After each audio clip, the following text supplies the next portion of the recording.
Hi అండి అందరికీ. నేను మీ సీత. ఎలా ఉన్నారండి అందరూ? బాగున్నారు కదా? నేనైతే చాలా బాగున్నానండి.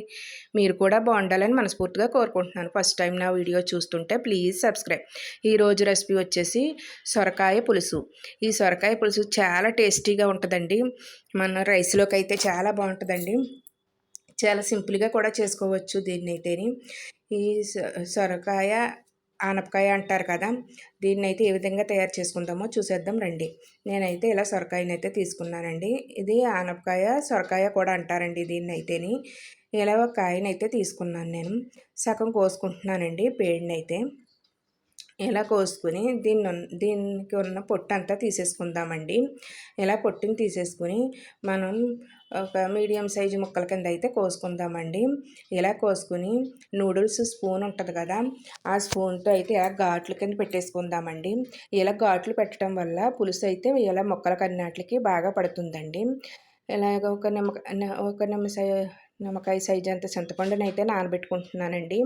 వాటర్లో వేసుకుని నానబెట్టుకుంటున్నాను. మీకు తొందరగా చింతపండు నానాలంటే వేడి వాటర్లో అయితే నానబెట్టుకోండి, లేదంటే మామూలు వాటర్లో నానబెట్టుకోవచ్చు.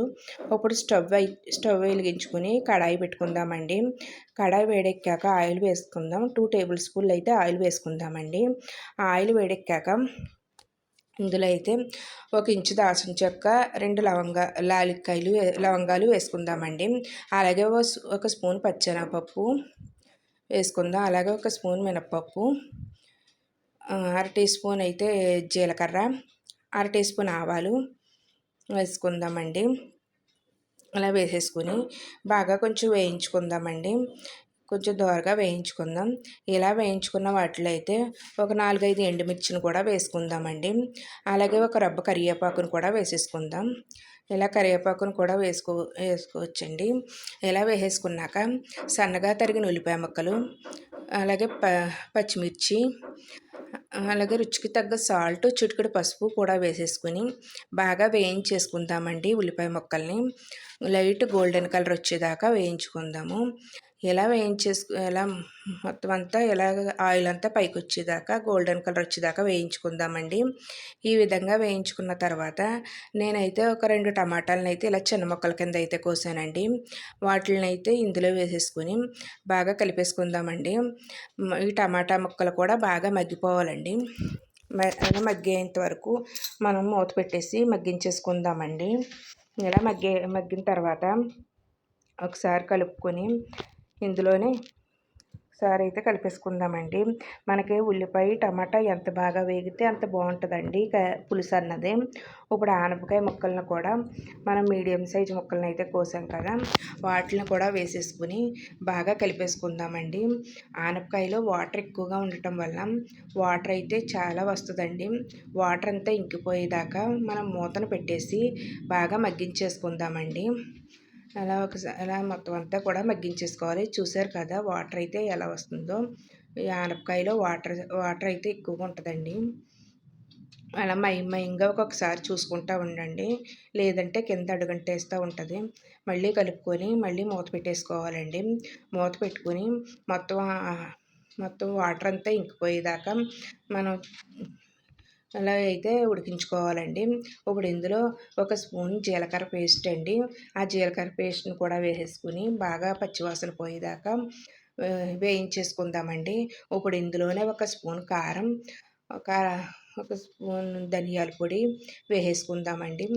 అంతేనండి, ధనియాల పొడి వేసుకుంటే సరిపోద్దండి. ఇందులో ఇంకేమీ అవసరం లేదండి. బాగా కలిపేసుకుందామండి. మొత్తం ముక్కలకంతా ఈ కారం, ఈ ధనియాల పొడి బాగా పట్టేంత వరకు కలిపేసుకుందామండి.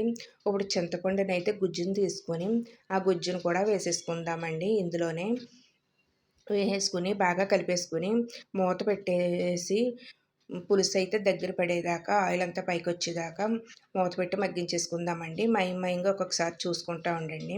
ఆనపకాయ ముక్కలు బాగా ఉడికిపోతాయండి ఇందులో అయితే, ఈ కర్రీలో అయితే, ఈ పులుసులో అయితేని. ఇప్పుడు ఒకసారి మూత తీసుకొని చూసారు కదా ఆయిల్ అంతా పైకి వచ్చింది కదండి. ఈ విధంగా అయితే మనం అయితే పులుసు అయితే రెడీ అయిందండి. ఆనపకాయ పులుసు అయితేని ఇంకా కొంచెం దగ్గర పడ్డాక మనం అయితే స్టవ్ ఆఫ్ చేసుకుందామండి. స్టవ్ ఆఫ్ చేసేసుకుని దీన్నైతే ఒక బౌల్లోకి అయితే తీసేసుకుందామండి. ఈ ఈ ఆనపకాయ పులుసునైతే చాలా టేస్టీగా ఉంటుందండి. చాలా సింపుల్‌గా కూడా చేసుకోవచ్చు. ఈ సొరకాయ పులుసు అయితే చాలా టేస్టీగా ఉంటదండి. మనకి తినే కొలది ఇంకా ఇంకా తినాలనిపిస్తదండి. అంత బాగుంటుందండి.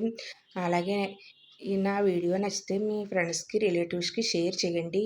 వీడియో చూసి లైక్ చేయండి. ఈ రెసిపీని ట్రై చేసి నాకైతే కామెంట్‌లో చెప్పండి. మీకైతే ఏ విధంగా వచ్చిందో. అలాగే వీడియో చూసిన తర్వాత లైక్ చేయండి. లైక్ మట్టుకు చేయటం మర్చిపోవద్దండి. మీరు లైక్ చేయటం వల్ల ఇంకొంతమందికైతే వీడియోస్ అయితే వెళ్తాయండి.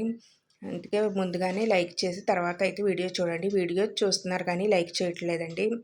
అంతేనండి. ఎంతో టేస్ట్‌గా ఉండే సొరకాయ పులుసు అయితే రెడీ అయిపోయిందండి. చూసారు కదా ఎంతో బాగుందో. చూస్తుంటేనే తినేయాలనిపిస్తుంది కదండీ.